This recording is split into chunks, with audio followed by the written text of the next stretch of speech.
అధ్యక్షురాలు శ్రీమతి నిషిదా రాజు మేడం గారు పర్యటనలో భాగంగా మన శ్రీకాకుళం జిల్లా చేరుకోవడం జరిగింది. సో మేడం వచ్చిన దగ్గర నుంచి మన అనే కార్యక్రమం మన ఊరు అది మన భారతదేశానికి ప్రతీక. మన భారతీయ జనతా పార్టీ మన ఊరిలో మన జిల్లాలో అతి సుందరంగా రూపుదిద్దుకున్న జెండా ఈరోజు మనం హోయిస్ట్ చేయడం జరిగింది. అది నిషిదారాజు మేడం గారి ఆధ్వర్యంలో జరిగింది. అలానే రాష్ట్రం నుంచి state Mahila Morcha general secretary Rohini గారు, స్టేట్ మహిళకు కూడా అనేక ప్రోగ్రామ్స్ కార్యక్రమానికి సంబంధించి ఈరోజు భారతీయ జనతా పార్టీ ఆంధ్రప్రదేశ్ రాష్ట్ర మహిళా మోర్చా అధ్యక్షురాలు శ్రీమతి నిషిదారాజు గారు శ్రీకాకుళం చేయడం జరిగింది.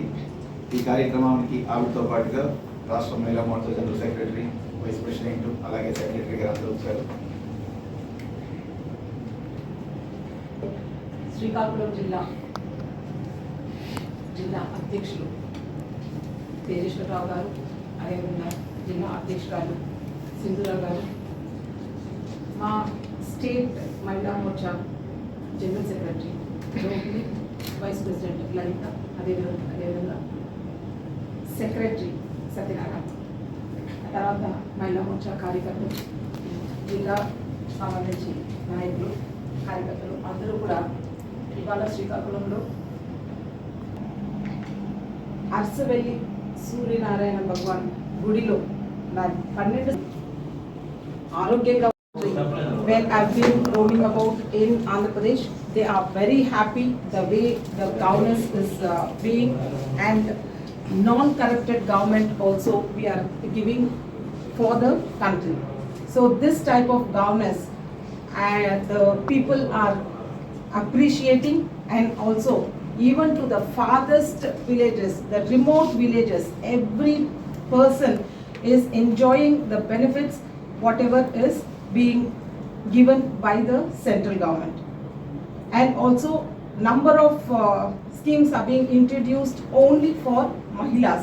So in this way, even during the COVID time, when I go for the प्यारे प्रधानमंत्री जी श्री नरेंद्र मोदी जी 12 साल प्रधानमंत्री का रूप से कंप्लीट किया, अभी भी चल रहे, तो उसका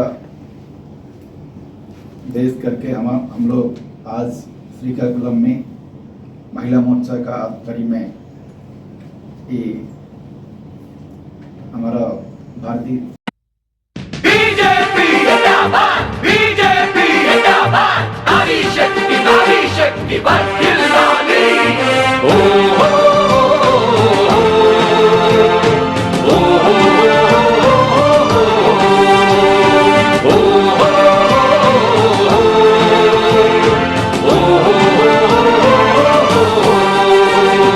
ఆడబడుచు అడుగు జాడలో ఆంధ్రప్రదేశ్ బీజేపీ, నారీ శక్తికి వందనమంటూ నడిచె నడుం బిగించి ప్రజాక్షేమమే లక్ష్యంగా ముందుకేగుతూ ఆడబడుచు అడుగు జాడలో ఆంధ్రప్రదేశ్ బీజేపీ, నారీ శక్తికి వందనమంటూ నడిచె నడుం బిగించి మోదీ జిందాబాద్, మోదీ జిందాబాద్, జెపీ నడ్డా జిందాబాద్, జెపీ నడ్డా